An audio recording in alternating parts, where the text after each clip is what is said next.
Perfect electronics Wai आयोजित 6 दिवसांचं practical based electronics and computer industrial training. पात्रता इलेक्ट्रॉनिक्स आणि कम्प्युटरचे शिक्षण आवश्यक. बीई, डिप्लोमा, बीएससी, एमएससी झालेल्यांसाठी उपयुक्त. या ट्रेनिंगमध्ये भरपूर प्रॅक्टिकलसह मुलाखतीची तयारी करून घेतली जाते, ज्यामुळे जॉब मिळणं सोपं जातं. ट्रेनिंगसाठी संपर्क doctor Dhekale, perfect electronics, MIDC Wai. Mobile 98 222 41 255. आज आपण इथे इंडस्ट्रियल व्हिजिटसाठी आलो आहे. आजची जी इंडस्ट्री आहे परफेक्ट इलेक्ट्रॉनिक म्हणून आहे. ही वाईमध्ये बऱ्यापैकी नावाजलेली आहे. सरांचं बऱ्याचशा गोष्टीमध्ये काम आहे. आज जे आपण सर आहेत डॉक्टर RV ढेकाळे सर आहेत. सरांचं MSc, MPhil आणि PhD झालं आहे. He's done their PhD in physics with electronics. More than 35 years experience as an HOD. And the same college, he also the vice principal in the last 2 years. The college is the same in the Y. Sir has also completed the 4 UGC research project. Then sir is also publishing the 22 research papers.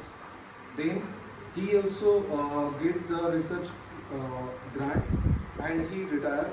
He was retired in 2016, and from the last 2016 he also established this company.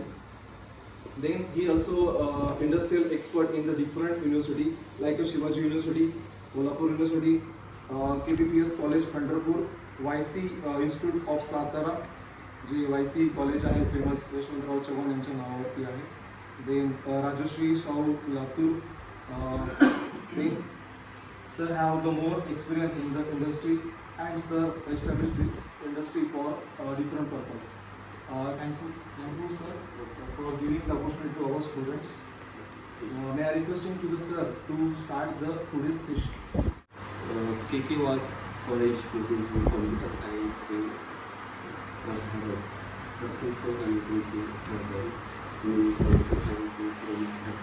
हे सर्वांचं सुरुवातीला हार्दिक अभिनंदन करतो. आणि थोडक्यात एक profile कंपनीचा सांगतो. कंपनीमध्ये काय काय तयार तर पहिल्यांदा कंपनीमध्ये ॲटोमॅटिक लेक्चर बेल सिस्टीम, म्हणजे लेक्चर झालं की बेल ॲटोमॅटिक वाढणारे इन्स्ट्रुमेंट गेले 1995 सालापासून करतात. आणि आतापर्यंत 4,000 ते 4,500 स्कूलपर्यंत पसंत जातं. हे माझं इनोव्हेटिव्ह बेस्ट आहे.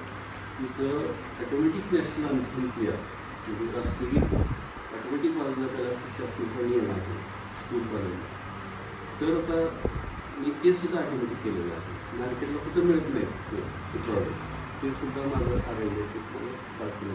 तर सिक्युरिटी सिस्टीमचं एक प्रोडक्शन आहे. आणि त्याचबरोबर सायन्स कॉलेज आणि इंजिनिअरिंग कॉलेजला physics, electronics, computer science, IT, BCA या एक्सपर्टल बोर्ड लागतात. ते आपलं मॅन्युफॅक्चरिंग आहे. तर ते कशा टाईपचं मॅन्युफॅक्चरिंग आहे मी सुरुवातीला सांगतो. त्या अगोदर एक राष्ट्रगीत क्लिअर आम्ही बनवलेलं आहे. ऑटोमॅटिक राष्ट्रगीत क्लिअर. कॉलेजमध्ये काय होतं, प्राचार्य एखाद्या प्राध्यापकाला काम देतात किंवा मला राष्ट्रीय वाजवायचं, तिथं जाऊन अँप्लिफायर चालू करायचं, पेन ड्राईव्ह असं पेन ड्राईव्ह अँप्लिफायर चालू करण्यापूर्वी अनाऊन्समेंट करायची तुम्ही राष्ट्रपतीसाठी सगळ्यांनी उभे राहा आणि मग पेन ड्राईव्ह लावून ते वाजवायचं. पूर्ण झालं की अँप्लिफायर बंद करून द्यायचं, असं प्रोसिजर असतं. परंतु आमचं जे ऑटोमॅटिक राष्ट्रगीत क्लिअर हा तसं कधी अँप्लिफायर वापरलेला आहे. परंतु आमचं R&Dचं वर्क जे आहे असं हे डेव्हलप कार्ड केलेलं आहे, त्याने अँप्लिफायरमध्ये वापरतो. त्याचबरोबर हे टाईमशीट्स, हे जसं टाईमशीट दिसतं का सेम टाईमशीटची वरती कसं मिळतं. त्यात आपण time program, real time program करता येतो. ज्या टायमिंगला राष्ट्रगीत वाजवायचं ते सुद्धा जे बटन्स असतात ना, ते बटनचा यूज करून प्रोग्राम करायचं. प्रोग्राम म्हणजे आता कॉम्प्युटर तुम्हाला माहिती आहे कधी कधी हार्ड असते, अवघड असतं, तसं काय अवघड नसतं. ते शिपाई लेवलला 5 मिनिटात समजावून सांगितलं कसं प्रोग्राम करायचं तर त्याला थोडा समजतं. तर हे इथं बसवलेलं आहे. आणि मग समजा 10 वाजता राष्ट्रगीत ऑटोमॅटिक प्रोग्राम केलेलं असेल. 10 वाजल्याबरोबर ॲम्प्लिफायरला इनिशियल पॉवर नसते. 10 वाजली की ॲम्प्लिफायरला पॉवर ऑटोमॅटिक येणार. परत स्पीकरमधून आवाज मोठे खन खन खन असं 10 सेकंद आवाज विद्यार्थी समजून घ्यायचं खनखन नावाने पुन्हा राष्ट्रगीत. मग लगेच लेडीजच्या प्रोफेशनल साऊंडमध्ये असं ऐकलं जातं की श्रवणी राष्ट्रगीतासाठी वगैरे आहे, तर त्या इंग्लिशमध्ये अनाउन्समेंट होते, तर मराठीमध्ये होते आणि मग राष्ट्रगीत चालू होतं आठवडी. ते पेन ड्राईव्हमध्ये पाठवलेलं असतं सगळं पेन ड्राईव्ह. राष्ट्रगीत संपल्यानंतर ते ऑटोमॅटिक ॲम्प्लिफायर बनलं. नंतर ते दुसऱ्या दिवशी ऑटोमॅटिक चालतं, तिथं माणसाची गरज नाही. आता बेल सिस्टीमसुद्धा मला वाटतं के कॉलेजला पसरत फार वर्षापूर्वी 10 वर्षापूर्वी आमचंच प्रोडक्शन आहे. तुमचं कॉलेजमध्ये बेल सिस्टम आहे ना, आमचीच आहे. तर तुम्ही बघितलं तर परफेक्ट दिसेल तुम्हाला टायपिंग. तर याच्या सुरुवातीला आपण डेमो बघूया. त्यावेळेस खनखन आवाज येईल ना, तर ॲटोमॅटिक आपल्याला पडता झाला किंवा मॅन्युअल करावं लागला. त्यावेळेस खनखन आवाज येईल, त्यावेळेस सर्वांनी बघायचं राष्ट्रगीत कसं.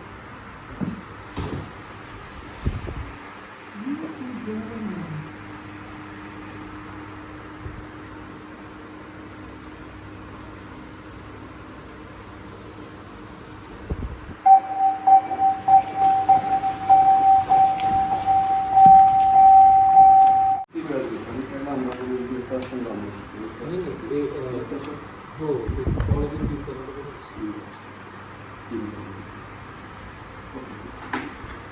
तुम्हाला जे आत्ताच सांगितलं, सायन्स कॉलेज इंजिनिअरिंग कॉलेजला एक इनोव्हेटिव्ह बेस्ड एक्सपेरिमेंटल बोर्ड आणि तयार केलेले आहे. तर ह्याचं इनोव्हेशन बेसिक सांगितलं. आता मी कॉलेजला असल्यामुळं माझ्यावर टर्न आलं की UGC वर्कशॉप घ्यायचं. म्हणजे 20ला HOD असल्यामुळे मला प्रॅक्टिकल UGCची वर्कशॉप घ्यायचं, मग कसं घ्यायचं ते कळलं. मग मला PCBचं अगोदर नॉलेज होतंच, मला एक आयडिया क्लिक झाली. विद्यार्थीचं एक्सपेरिमेंट घेत असताना कधी कधी एक्सपेरिमेंट फेलवर जायचे, प्राध्यापक वेळ जायचा आणि विद्यार्थ्याचा वेळ जायचा. आणि विद्यार्थ्याचे एक्सपेरिमेंट कसे सोपे जातील, आपल्यालाही त्रास कमी, विद्यार्थ्याचा त्रास कमी, जास्तीत जास्त मेकॅनिकल वर्क कमी कसं होईल आणि नॉलेज कसं मिळेल, त्याच्यावर मी UGCला प्रपोजल पाठवलं की डबल साईड PCBचा वापर करू. We shall make simplify to make simplify electrical electronic experiment boards, असं काही त्यांचं प्रपोजल दिलं होतं. आणि 1 लाख रुपये मी मागितले. ते 2 दिवसाचं वर्कशॉप होतं म्हणलं. त्या वर्कशॉपमध्ये सायन्स कॉलेजमध्ये दोन्ही कॉलेजचे प्राध्यापक पास करायचं, स्टेट लेवलचं होतं ते. आणि 70 प्राध्यापक कोर्स आले होते 2007ला. मग त्यावेळेस पहिल्या दिवशी इनोव्हेशन प्रोग्राम असतो त्यावेळेस पुणे युनिव्हर्सिटीचे साईग्राम सर इलेक्ट्रिक सायन्सचे लॅबमध्ये 20 एक्सपेरिमेंट लावून केलेली PCBची. आणि त्यांना ते एक्सपेरिमेंट दाखवले आयडिया म्हणजे इनोव्हेशन काय आहे. आणि मग त्यांचं मेन स्पीच असतं इनोव्हेशनचं. त्या स्पीचमध्ये माझं उद्बोधन मी चांगलं होतो. नंतर समारोपाचा कार्यक्रम सेकंड इयरला शिवाजी युनिव्हर्सिटीचे इलेक्ट्रॉनिकचे हेड त्यांना बोलवतात. त्यांना पण एक्सपेरिमेंट दाखवले आहे. नंतर समारोपाच्या प्रोग्राममध्ये कुणी माझं कौतुक केलं, तरी सांगितलं की कुठेही असे टाईपची एक्सपेरिमेंट कुठेही मिळत नाही. सायन्स कॉलेज इंजिनिअरिंग कॉलेजला आता आम्ही बघतो कुठंच नाही. हे चांगलं इनोव्हेटिव्ह वर्क आहे. माझं कौतुक केल्यामुळं माझं स्कॉलरशिप झालं. आपण 200 बोर्ड असे बनवले. मी एक्सप्रेस PCBचा वापर करतो, हे 8 बोर्ड बनवतो. आणि PCB मात्र कमर्शियल ब्रँड असतात पुण्यासारखे शेवटी तर त्यांना आम्ही देत असतो ऑर्डर. आपला ऑर्डर एक्सप्रेस PCBमध्ये डेव्हलप करून दिलं होतं मी अशा क्वालिटीचे PCB. आता हे लक्षात घ्या. आता हे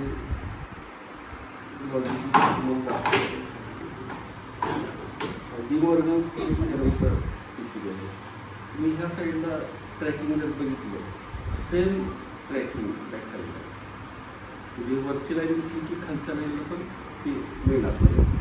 आणि ह्याचे जे होल्स पाडलेले ICसाठी कार्बोरेटसाठी हे सगळे होल PTH आहेत.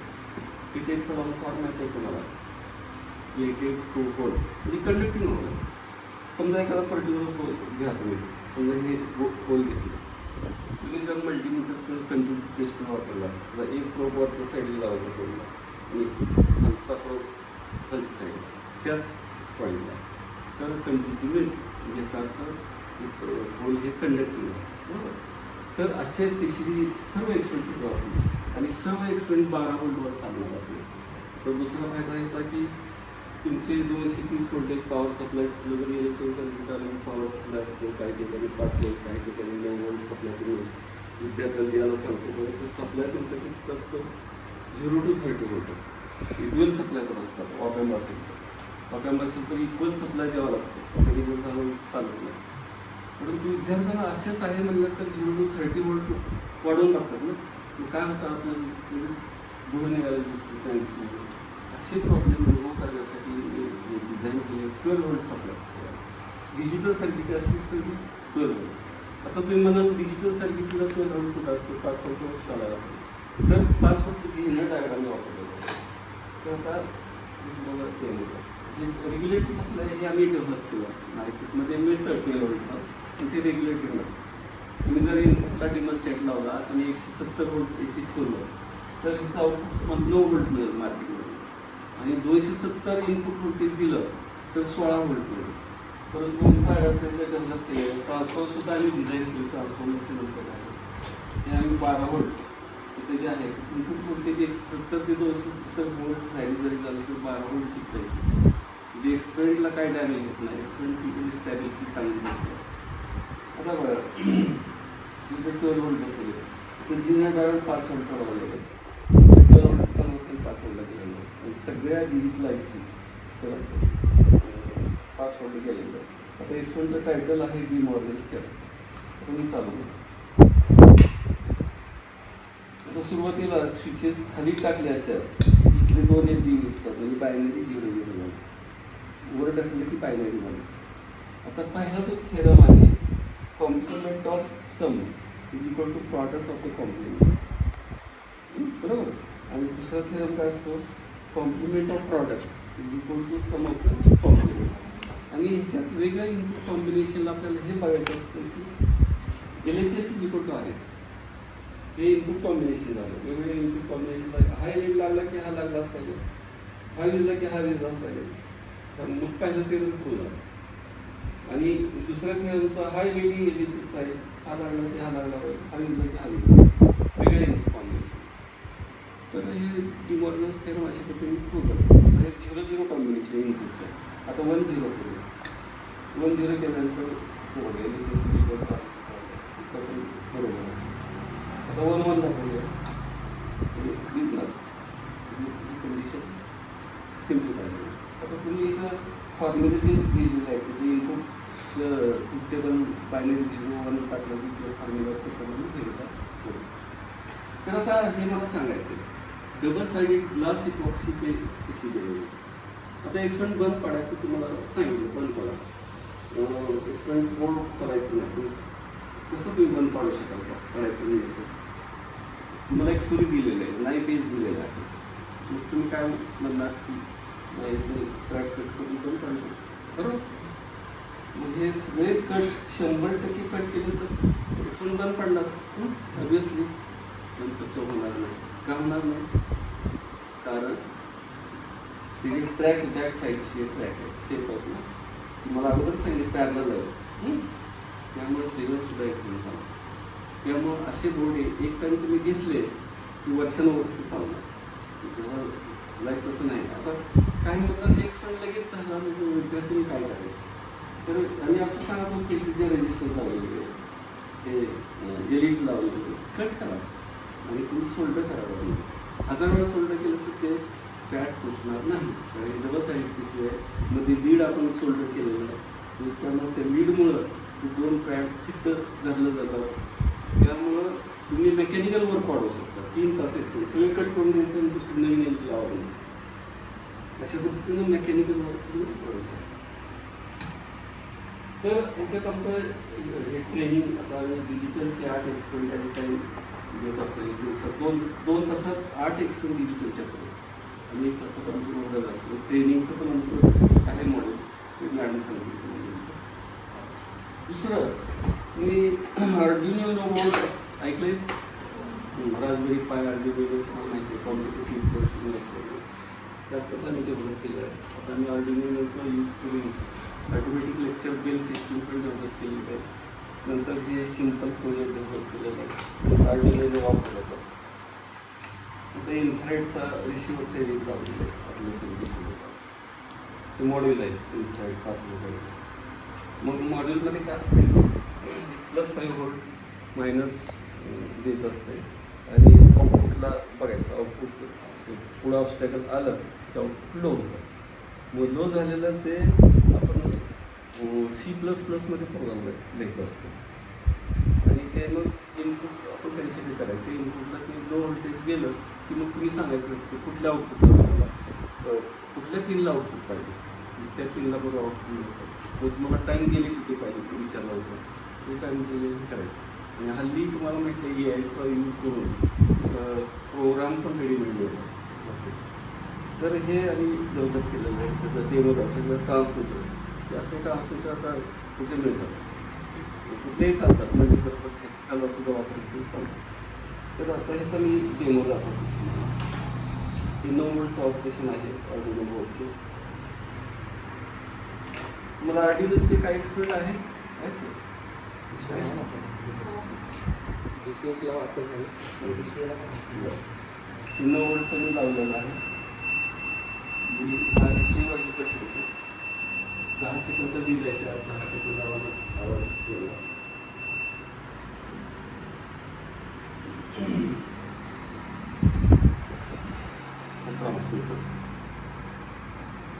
ट्रान्समीटरचं एलईडी आहे. त्याला ओरिएंट करायचं आणि 10 सेकंद वाढवायला मिळते. टाईम कमी कसं करू?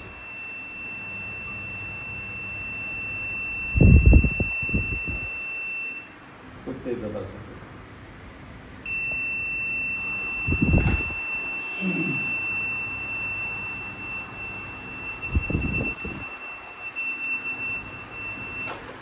म्हणजे याचा अर्थ असा आहे तर तुम्ही रिमोटनी ऑटोमॅटिक कुठल्याही गोष्टी कंट्रोल करू शकता. तुम्ही याला आउटपुटला काही पण डिव्हाइस लावा, म्हणजे ट्यूब आहे, फॅन आहे वगैरे ह्या ज्या गोष्टी असतात रिलेच्या थ्रू आपण ते स्विच करू शकतो. मग आता हे आपण नाही का, आता हे कुठे यूज करता येते, समजा एखादी मॉल आहे, कधी हॉस्पिटल आहे, तिथे येऊन कोणी जर बटणं दाबले, समजा हॉस्पिटलमधले बटणं दाबले तर तिथे काय होतं, पेशंटला प्रॉब्लेम होऊ शकतो ना. मग बऱ्याच ठिकाणी काय होतं, मॉलच्या इथे किंवा पेशंट हे असतं आपलं हॉस्पिटल्स असतं, तर त्या ठिकाणी हे रिमोट कंट्रोल ऑटोमॅटिक स्विचेस वापरले जातात. म्हणजे रिमोटनी तुम्ही ऑन ऑफ वगैरे करू शकता. म्हणजे हे जे आहे तुम्ही मॉड्यूल बनवलेलं, so this application is useful in such type of the places. तर हे दुसरा प्रॉडक्ट आहे प्रोग्रामेबल सिंगल फेज मोटर आहे.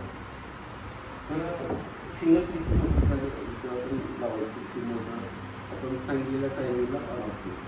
ही जी टाईम स्विच आहे, डिजिटल टाईम स्विच आहे, त्या 16 टाईम ड्युरेशन आपल्याला.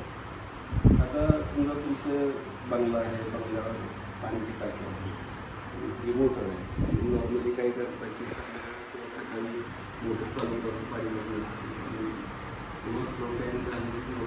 बंद असं लावून तुम्ही त्याच्यासाठी ॲटोमॅटिक हे वापरू शकता, टायमर यूज करू शकता.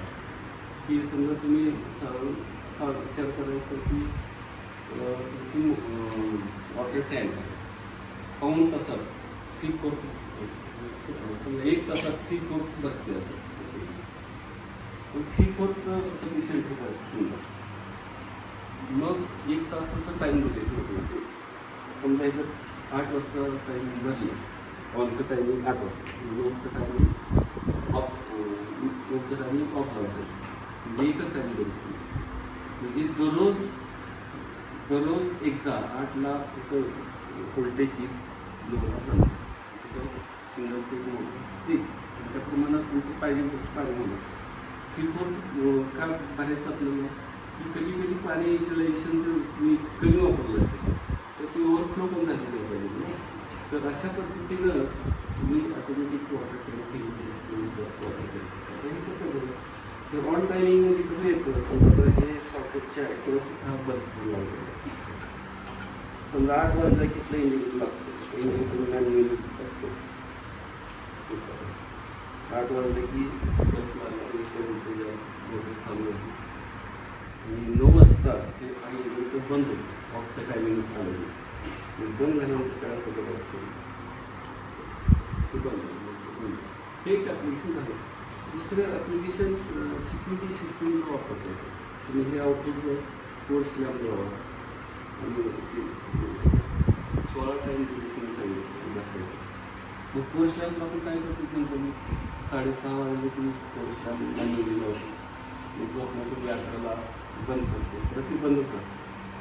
परंतु सिक्युरिटीशी आपण जरी घरी नसलो तर चोरी झाली नाही.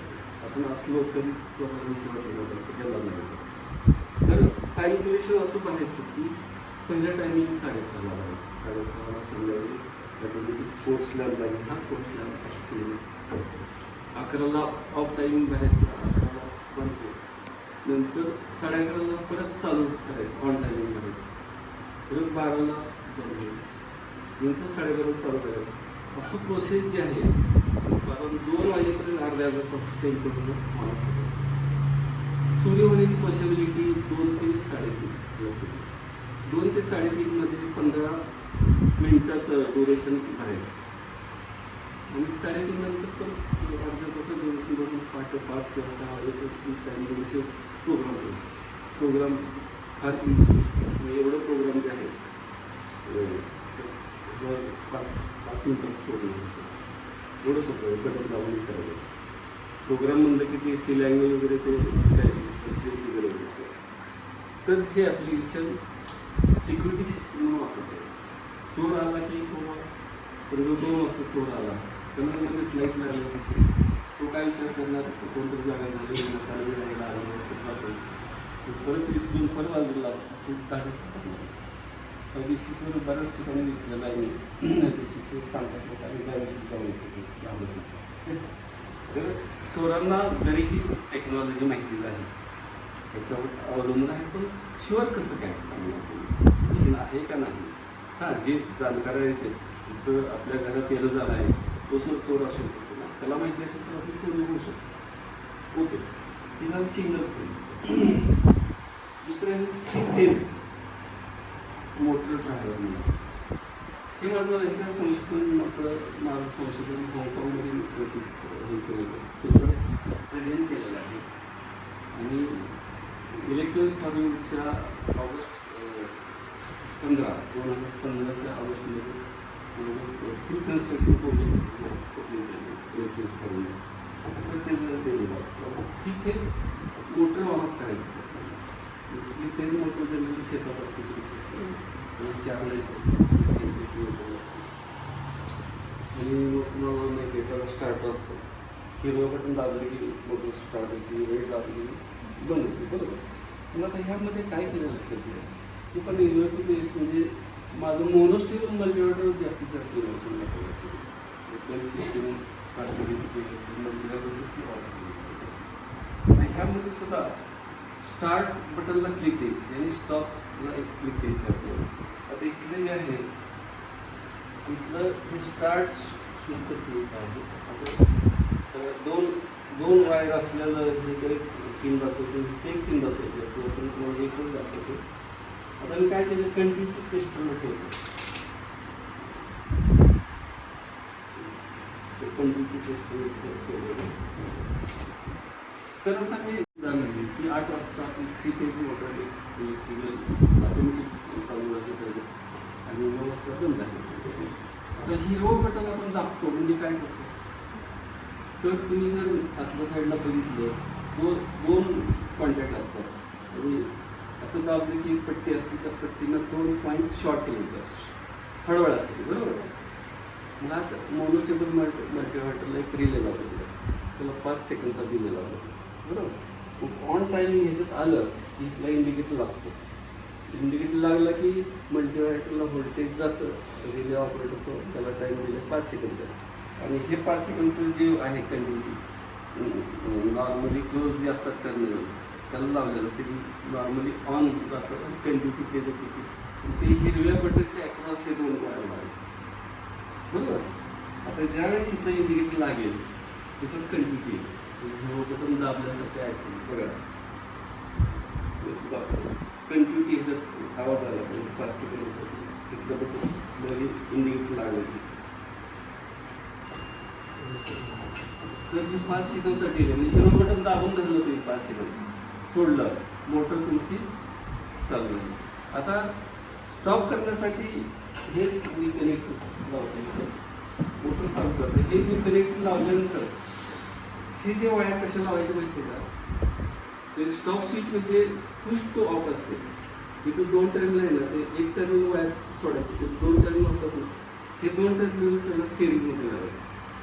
आता मी समजा हे टाकलं तर हे कंटिन्यू चालूच नाही. म्हणजे स्टॉप स्विचच्या सिरीजमध्ये लावलं तर हे कंटिन्यू आहेच, पण तुमची मोटर चालूच राहिलेली आहे, बरोबर. आता ज्या इथं ऑन टायमिंग म्हणायचं कितीचं 9 वाजताचं, त्याला ऑन टायमिंग बघून ते ऑफ करायचं. इथलं इंडिकेटर लागला की हे कंटिन्यू ब्रेक होते 5 सेकंद, म्हणजे रेड स्विच दाबल्यासारखं आहे. बघा 5 सेकंद पण लागले, परत हे चालू.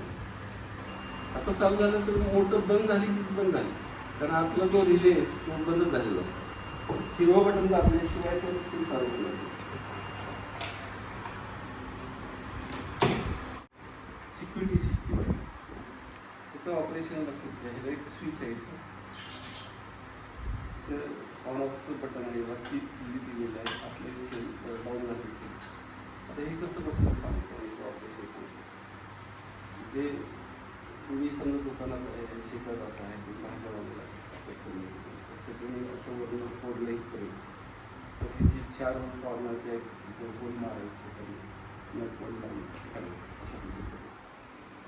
आता मला बाहेर यायचं, दुकान लॉक करायचं. ही जी किल्ली आहे म्हणजे असं असणार ऑफ स्विच, म्हणजे आता हे ऑफ झालं, हे ऑन केली की असं हे काढतं, किल्ली काढता येतात.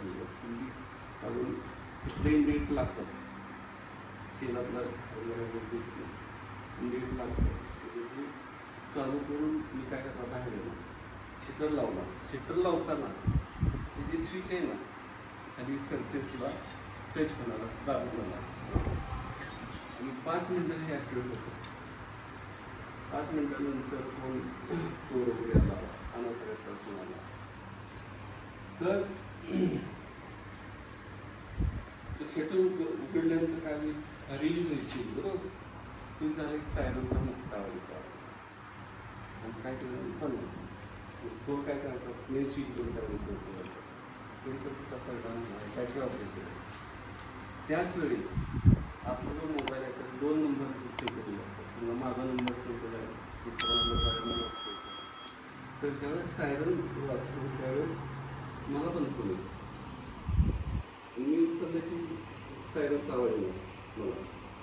समजा मी उचललं असतं सायलेंट वगैरे असं, तो लगेच सेकंड नंबर ट्रॅक मला. तर अशा पद्धतीने आपण एक आम्ही मीटर्स डेव्हलप केलेले आहेत. मल्टीमीटर विद्यार्थ्यांना जर दिले तर हे रोड प्रत्यक्ष डेमो दाखवायला लगेच लगेच अर्धा तास त्याला डिटेल करावं लागतं. PCB तयार तुमच्यात पाहिजे, 20-25 PCB तुम्हाला सोल्डर करायचे कमी वेळात, ते पटकन होत असते. आता हे जे PCB बेल सिस्टम जी आहे, ऑटोमॅटिक लेक्चर बेल सिस्टम असं, ज्यात 3 IC आणि 4 रिले वापरलेले आहेत. तर हे सगळे कांपाऊंड हाताने मॅन्युअली बसवून वरचे कांपाऊंड फोटोपायडीने पेंट करून कटर नसलं कट करायचं असतं, त्याला पेस्ट लावायची असते, फोल्डिंग पेस्ट लावायची, ती कलरलेस असते. आणि मग हे असं बसवायचं असतं. तिथं चालू केलं की एवढ्या पार्टमध्ये हे शोल्डर बार आहे. आता हे सॉलिड आहे, म्हणून तो हे जर चालू केलं नसेल ते त्याचं लिक्विड होतं. दुधावरची जशी साई येते तसं ह्याला पण साई येते, की सगळ्यात वापर करून ती साई अशी ताडली बाजूला टाकायची असते. आणि मग ही चकाकी जसं मिररला जशी चकाकी असते तसं शोल्डर लिक्विड दिसते. मग ही जी फ्रेम आहे, समजा कंपाऊंड बसवलेली आहे, तर ही फ्रेम करायची. तिथं मोटर बॅक साईडला आहे. आणि हे आता ह्याला टायमर आहे, 3 सेकंडचा मी टायमर ठेवत असतो. टेम्परेचर 260 डिग्रीला सेट करत असतो. आणि एक बटन दाबलं की हे मोटराईज हे ऑटोमॅटिक खाली जातं. खाली गेलं की खालचं जे शोल्डरचं जे वरचं सरफेस आहे आणि PCBचा खालचा सरफेस एक कॉन्टॅक्टमध्ये येतो. 3 सेकंद राहतो, म्हणजे ऑटोमॅटिक रिलीज होतो. रिलीज झालं की फ्रेम काढायची बाबा दुसरे PCB असते. अशा पद्धतीने मास प्रोडक्शन पण ह्याच्यानंतरचं प्रोजेक्ट आहे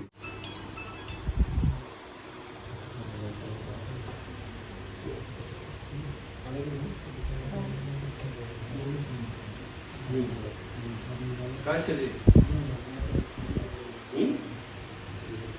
खरं सांगते काय दिसते तुम्हाला?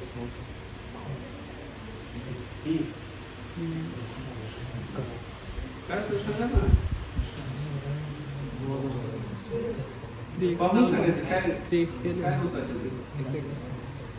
एक तर बाप पाणी उकळायला बरोबर वापरायला बरोबर ना. वापरायचं किती तुम्हाला किती माहिती आहे. हात घाल पडून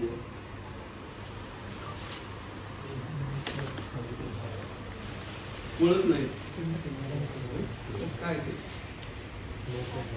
तर ह्याचं प्रिन्सिपल असायला तर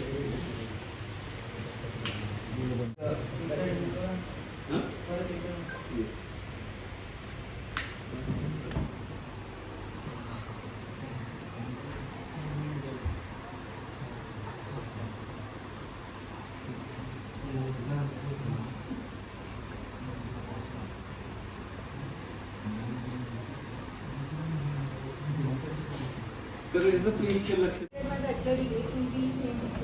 Now I am working as a production engineer in Perfect Electronics from last 5 years. आता आपण प्रोडक्ट जो पाहणार आहोत तो timesheet base PRR motion siren. तर हा timesheet base PRR motion siren आहे. इथे टाइमशीटचा वापर केला आहे. याला रिअल टाइम क्लॉक सेट करण्याची फॅसिलिटी आहे. हा पायरो सेन्सर आहे आणि आउटपुटला ॲज रोड म्हणून सायरन कनेक्ट केला आहे. तर आता आमच्या कंपनीची वेळ सकाळी 8:30 ते 5 अशी आहे. ही सिस्टीम 6 वाजता ॲटोमॅटिक ॲक्टिवेट होते. 6 ते सकाळी 8 असं या सिस्टीममध्ये प्रोग्रामिंग केलेलं आहे. तर या टाईम ड्युरेशनमध्ये जर अनऑथराईज पर्सन कंपनीमध्ये एंट्री केलं तर सुरुवातीला त्या कॅमेरामध्ये फोटो कॅप्चर होतो आणि सायमल्टेनियसली हा सायरन आहे तो ऑन होतो. तर आता तुझं नाव तू तिथे थांब.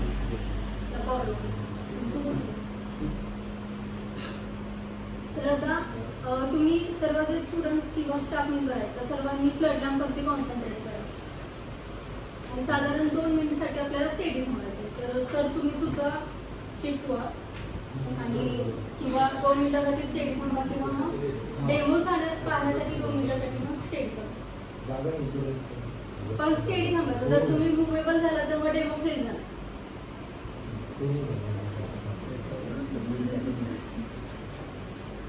आता तुम्ही टर्न व्हा आणि फ्लड लॅम्पवरती कॉन्सन्ट्रेट करा. तुम्हाला साधारण 2 मिनिट स्टेडी थांबायचं.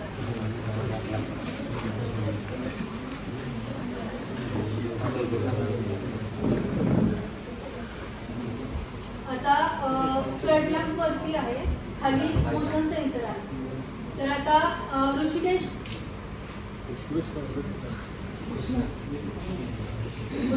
तुला आता 2 मिनिटासाठी आपण ऋषिकेशला अनऑथराईज पर्सनचं कन्सिडर करायचं आहे. तर तुला ज्यावेळेस तुझं शूट आता बंद ठेवतो तुला ज्यावेळेस मी कॉल करणार आहे तेव्हा तुला इथं असं स्ट्रेट यायचं आहे आणि त्या डोअरपर्यंत चालायचं आहे. ठीक आहे. तर आता तिथं डोअर कॅमेरा ज्यावेळेस राईट साईडला साधारण जर मी राईट साईडला ट्रॅक केलं तर कॅमेरा राईट साईडला मूव्ह आणि त्या समोरचा जो पार्ट आहे तुम्हाला त्यावेळेस मी लेफ्ट साईडला ट्रॅक करते. त्या सायमल्टेनियसली कॅमेरा लेफ्ट साईडला मूव्ह होतो आणि त्यासमोरचा जो पार्ट आहे तुम्हाला मोबाईलमध्ये दिसत आहे. त्यावेळेस मला खालचा पार्ट पाहिजे त्यावेळेस मी वरच्या बाजूला ट्रॅक करते आणि कॅमेरा मात्र खालच्या बाजूला शिफ्ट होतो. आता मला वरचा पार्ट पाहिजे असेल तर मी खालच्या बाजूला ट्रॅक करणार, कॅमेरा वरच्या बाजूला शिफ्ट होतो. आता इथे खाली 4 ऑप्शन्स आहेत. Snapshot, speak, recording. शिवाय इथं आपल्याला जर का फोटो घ्यायचा असेल तर स्नॅपशॉटचं ऑप्शन दिले. तर इथे तुम्ही पाहू शकता की मी बाहेरगावी असेल आणि मला इथं वर्क सुरू असलेला जर फोटो घ्यायचा असेल तर मी इथं स्नॅपशॉटवरती क्लिक करणार आणि तो जो फोटो आहे तो अल्बममध्ये सेव्ह. आता मला कंपनीच्या कामानिमित्त जर मी बाहेर गेले असेल आणि मला इथल्या स्टाफला काही इन्स्ट्रक्शन द्यायचे असेल तर इथं स्पीक आहे. तर मी पुण्यामध्ये किंवा कोल्हापूरला वगैरे असेल तर तिथूनच मी बोलणार इथल्या फॅकल्टीला इन्स्ट्रक्शन देणार आणि ती इन्स्ट्रक्शन या कॅमेऱ्यामध्ये रेकॉर्ड होतात आणि त्या स्टाफच्या पोचतात. तर कॅमेऱ्याला स्पीकर फॅसिलिटी आहे. तर आता तुम्हाला असं वाटेल की मी हे इथं शेजारी उभं राहून वगैरे दाखवत आहे तर थोड्या वेळेसाठी असं इमॅजिन करा की मी बाहेरगावी किंवा दुसऱ्या देशात असेल, अमेरिकेला, जपानला, तर मी तिथे असताना सुद्धा तिथल्या स्टाफने मला इन्स्ट्रक्शन देऊ शकतो. लॅम्प ऑन ऑफ करू शकते. आता इथं तुम्ही पाहू शकता की लॅम्पच्या ज्या स्टेट आहे त्या ऑफ आहे.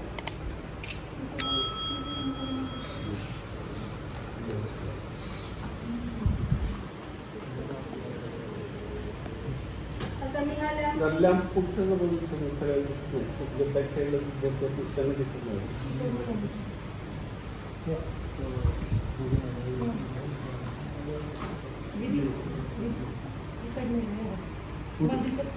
उभं राहून घ्या, इकडे येऊन जाते आरामात उठा, लागणार नाही असं बघा.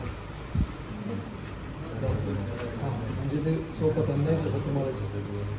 हा लॅम्प 1 आहे, हा लॅम्प 2 आहे, हा लॅम्प 3 आहे, हा लॅम्प 4 आहे. इथे इनिशियली सर्व लॅम्पचा स्टेट ऑफ आहे. आता मी लॅम्प 1 ऑन करते, लॅम्प 1 ऑन झाला, तर लॅम्प 2 ऑन करते, लॅम्प 2 ऑन झाला, लॅम्प 3 ऑन करते, लॅम्प 3 खाली आहे तो ऑन झाला, तर लॅम्प 4 ऑन करते, लॅम्प 4 ऑन झाला. तर आता तुम्हाला असं वाटेल की मी इथे शेजारी उभं राहून ते लॅम्प ऑन ऑफ करते, तर असं नाही. मी बाहेरगावी असेल किंवा आउट ऑफ कंट्री जरी असेल तरी या मोबाईलच्या आधारे लॅम्प ऑन ऑफ करू शकते. आता आपल्या सर्वांच्या घरी टी व्ही आहे, टी व्हीला रिमोट असतो, तर त्या रिमोटची रेंज साधारण 25 मीटरपर्यंत असते. तर हा IoT बेस रिमोट कंट्रोल ठीक आहे, याची रेंज किती असते?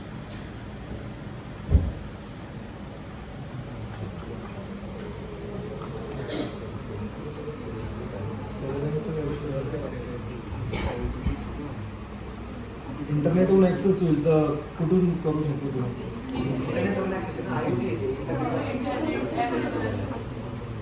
तेच विचारलं. याची रेंज किती असेल? अनलिमिटेड रेंज आहे. ठीक आहे, आता मी 1 बाय 1 एक एक लॅम्प ऑफ करते. लाईट 1 ऑफ केला, लाईट 1 ऑफ झाला, लाईट 2 ऑफ केला, लाईट 2 ऑफ झाला, लाईट 3 ऑफ केला, लाईट 3 ऑफ झाला, लाईट 4 ऑफ केला, लाईट 4 ऑफ केला. हे किट तुम्ही मिनी प्रोजेक्टसाठी सुद्धा घेऊ शकता. आता नेक्स्ट प्रोडक्ट आहे ते ऑटोमॅटिक लेक्चर बेल सिस्टीम. हे ऑटोमॅटिक लेक्चर बेल सिस्टीमचा किट आहे. आता तुम्हाला जनरली स्कूल आणि कॉलेजमध्ये लेक्चर संपल्यानंतर शिकवायचे होते, तर तेच वर्क हे इन्स्ट्रुमेंट करतो. तर यामध्ये हा टाईम स्विच आहे, हे आउटपुट सॉकेट आहे, हे पॉवर इंडिकेटर आहे, हे प्रेस टू रिंग बेल आहे आणि हा फ्यूज सॉकेट आहे. तर या टाईम स्विचमध्ये आपलं जे घंट्याचं वेळापत्रक असतं त्याचा प्रोग्रामिंग केलं. तर आता याच्यामध्ये टोटल 3 मॉडेल्स आहेत. मॉडेल आहे ते ज्युनियर कॉलेजसाठी उपयोगी आहे. 32 टाइम्सचं मॉडेल आहे ते हायस्कूल आणि इंग्लिश मिडियम स्कूलसाठी उपयोगी आहे. आणि 64 टाइम्सचं जे मॉडेल आहे ते आम्ही स्पेशली रयत शिक्षण संस्थेचं जे स्कूल आहे किंवा गव्हर्नमेंटचं टाइम टेबल ज्या स्कूलला असतं त्यासाठी आम्ही 2 टाइम्सचा वापर करून डिझाईन केलेला आहे. तर याच्यामध्ये मंडे टू थर्सडे म्हणजे गव्हर्नमेंटचं जे टाइम टेबल आहे त्यामध्ये मंडे टू थर्सडे असा एक स्ट्रेट फॉरवर्ड डे मोड असतो. फ्रायडेसाठी वेगळे असतात आणि सॅटर्डेसाठी वेगळे असतात. म्हणजे जे नंबर ऑफ टाइम जास्त असतात त्यामुळे त्यांना 2 टाइम्सचा वापर केला जातो. तर आता याच्यामध्ये मी तुम्हाला ऑन आणि ऑफवरती घेऊन 6 सेकंदसाठी बेल वाजवतो. आता इथं ॲटो मोडवरती आहे. आता ऑनवरती घेतल्यानंतर 6 सेकंद बेल वाजवेल.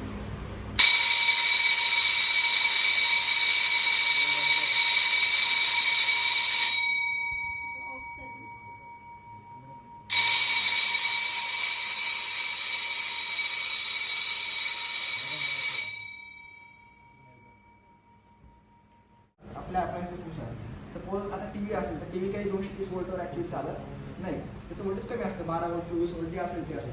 सो त्यानुसार आपल्याला ते व्होल्टेज कमी करायला लागतं. सो ते कमी करण्यासाठी एक आतमध्ये डिव्हाइस वापरलं जातं किंवा कंपोनंट वापरलं जातं, त्याला म्हणतात step down transformer.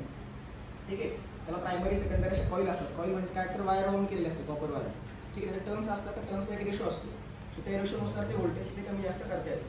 So primary कॉईलला ज्यावेळेस तुम्ही 230 वोल्ट देतात, सो त्याच्या सेकंडरी कॉईलला नंबर ऑफ टर्न्सनुसार ते व्होल्टेज तुम्हाला कमी केलं जातं, कमी होऊन आउटपुटला मिळतं. आणि मग त्याचा तुम्ही पुढे वापर करू शकता. मग त्याला पुढे ते AC ते DC करायचं वगैरे तो सगळा पार्ट पुढचा असतो. बट बेसिकली ट्रान्सफॉर्मर म्हणजे काय, तर तुम्हाला इनपुट व्होल्टेज तुमच्या रिक्वायरमेंटनुसार कमी किंवा जास्त करून देणारे डिव्हाइस आहे. ठीक आहे. स्वतः सर आपल्याला सांगतात की ते ट्रान्सफॉर्मर इथे कसा तयार केला जातो, तर त्याचं ते एक मशीन आहे ते एकदा बघू. ही एक ट्रान्सफॉर्मर वाइंडिंग मशीन आहे. इथे सध्या प्रायमरी वाइंडिंगचं काम सुरू आहे. तर हा 24 ट्रान्सफॉर्मर आहे. इथे एक काउंटर आहे. त्या काउंटरवरती नंबर ऑफ टर्न्स किती झाले ते डिस्प्ले होतं. ही DC मोटर आहे. प्रायमरीसाठी 44 गेजची वायर यूज केली होती. सेकंडरीसाठी 34 गेजची वायर यूज केली होती. खाली फूट स्विच आहे. आता हा रॉड ज्यावेळेस मी लेफ्ट साईडला टाकला तेव्हा वाइंडिंग मोटर लेफ्ट साईडला होता. आणि ज्यावेळेस मी रॉड राईट साईडला टाकते त्यावेळेस वाइंडिंग फूट राईट साईडला असतात. तर हा कम्प्लीट ट्रान्सफॉर्मर रेडी आता तयार आहे आपल्याकडे. तर आता आम्ही नंबर ऑफ टर्न्स प्रायमरीसाठी 5000 नंबर ऑफ टर्न्स देत असतो. तर या बॉबिनमध्ये 5000 नंबर ऑफ टर्न्स दिले आहे. त्याच्यावरतीच आपल्याला सेकंडरीचे 400 + 400 असे टोटल 800 नंबर ऑफ टर्न्स द्यायचे असतात. तर आता इथे माझ्याकडे सेकंडरी बॉबिन कंप्लीट झालं आहे. म्हणजे या बॉबिनमध्ये वाइंडिंगचं काम कंप्लीट झालं आहे. तर आता आपल्याला ट्रान्सफॉर्मर लॅमिनेट करायचं आहे. तर त्यासाठी 2 प्लेट्सचा वापर केला जातो, E टाईप आणि I टाईप प्लेट्सचा. तर इथे माझ्याकडे काही E टाईप प्लेट्स आहेत. तर आता या E टाईप प्लेट्स आहेत त्या मी या बॉबिनमध्ये बसवून घेते. त्या E टाईप प्लेट्स आहेत त्या अल्टरनेट बसवायचे असतात. तर इथे मी अल्टरनेट प्लेट्स बसवून दाखवतो. या दोन्ही प्लेट्समध्ये जो गॅप शिल्लक राहतो त्यामध्ये आपल्याला या I टाईप प्लेट्स बसवायच्या असतात. आणि ज्यावेळेस आपलं लॅमिनेट करून कंप्लीट होतं त्यावेळेस हा ट्रान्सफॉर्मर अशा प्रकारचा असतो. तर हा ट्रान्सफॉर्मर कोणत्या टाईपचा आहे? 24 व्होल्ट सांगितलं ना त्यांनी. 24 व्होल्ट सांगितलं. तर आपल्याकडे येणारा व्होल्टेज किती आहे? 230. 230 आपल्याला 24 करून देतो म्हणजे कमी करतो. जो तो मोठा झाला ते डाऊन. ओके. आज आपण या ठिकाणी या इंडस्ट्रीला पण व्हिजिट दिली. प्रथमतः मी सरांचे खूप धन्यवाद देतो का सरांनी त्यांचं जे टाइम शेड्यूल आहे कंपनीचं ते थोडंसं हे करून वे ऑफ करून आपल्याला वेळ दिला. अजून एक ग्रुप आपला यायचा आहे त्यांना सुद्धा सर पूर्णपणे सांगणार आहे. थोडं तुम्हाला भूक लागली याच्यामुळे मी पटकन म्हटलं सर थोडंसं पटकन घ्या का जेणेकरून तुम्हाला त्या गोष्टी कळतील. पण सरांनी एकदम लेमन गोष्टीमध्ये एकदम लेमन लँग्वेजमध्ये तुम्हाला सगळं सांगितलं आहे का प्रोडक्शन कसं होतं, काय काय ॲप्लिकेशन्स आहे की जे आपले ॲनालॉग आणि डिजिटल हे दोन्ही पण. आणि त्यानंतर IoT नंतर Alexa रिलेटेड असतील, नंतर IoT रिलेटेड आहे आणि तुमचे ऑटोमॅटिक बेल सिस्टीम असतील याबद्दल एक सखोल माहिती दिली. त्याबद्दल मी सरांचे खूप धन्यवाद देतो. I am also thankful to the from KK Wag education society and senior college sir. Thank you so much all the team members also. Is there any question regarding to the double side दोन्ही side PC बघा आणि तिचे जे holes जे असतात ना ते सुद्धा कंडक्टर तर हे आपण आर्टवर्क करतो आणि बाहेर करून बाहेरच्या कंपनीकडून करून घेतो असतो प्रोफेशनल PCB. आणि ह्याची जे असेंबल केलेली कार्ड येते नंतर फायनल हे असे बॉक्समध्ये फिक्स केले जातात. त्याशी फिक्स केले जातात, सेल केले जातात. ओके.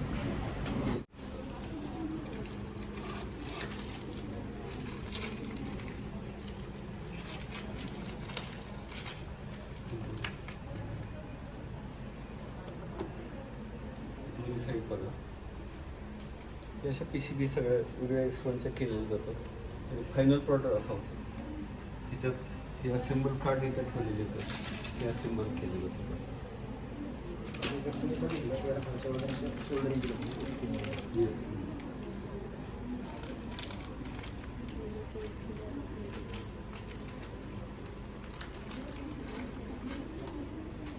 त्याच्या व्हॅल्यू लिहिलेल्या आहेत. कुठल्या ऑर्डर आले की लगेच PCB काढायची कंपोनंट इकडे असेंबल झालेले आहेत PCB ते फक्त घ्यायचे आणि बॉक्समध्ये फिट करायचे. असं अशी एक कंपनीचा फ्लो असतो. कंपोनंट्स कसे आणायचे, मग ते सॉर्ट आउट कसे करायचे, PCB कशी तयार करायची, या सगळ्या गोष्टीनुसार कंपनी चालते. सो त्याच्यासाठी तुम्हाला घेऊन जातो लक्षात. नवीन काय ऑर्डर आली की आम्ही त्याचा स्टडी करतो, मग ते सर्किट डायग्राममध्ये सेट करतो, ब्रेडबोर्डवर टेस्ट करतो, मग असं PCBचं आर्टवर बनवलं जातं. घेऊन बघा कसं दोन्ही साईडला तुम्ही जर बघितलं सेम पॅटर्न आहे. त्याचे जे होल्स आहेत ते कंडक्टिंग आहेत. ते मोठे जरी होल असले ते सुद्धा कंडक्टिंग आहेत बघा. मग हे कॉम्पोनंट त्यावर माउंट करून सोल्डरिंग वगैरे केलं जातं आणि सेमी सोल्डर केलेल्या PCB तिकडे त्या बॉक्समध्ये ठेवलेले आहेत आणि पूर्ण प्रॉडक्ट झालेलं हे असं असते बघा. आता हे UGT कॅरेक्टरिस्टिक्सचा बोर्ड आहे. तर हे फायनल प्रॉडक्ट झालं.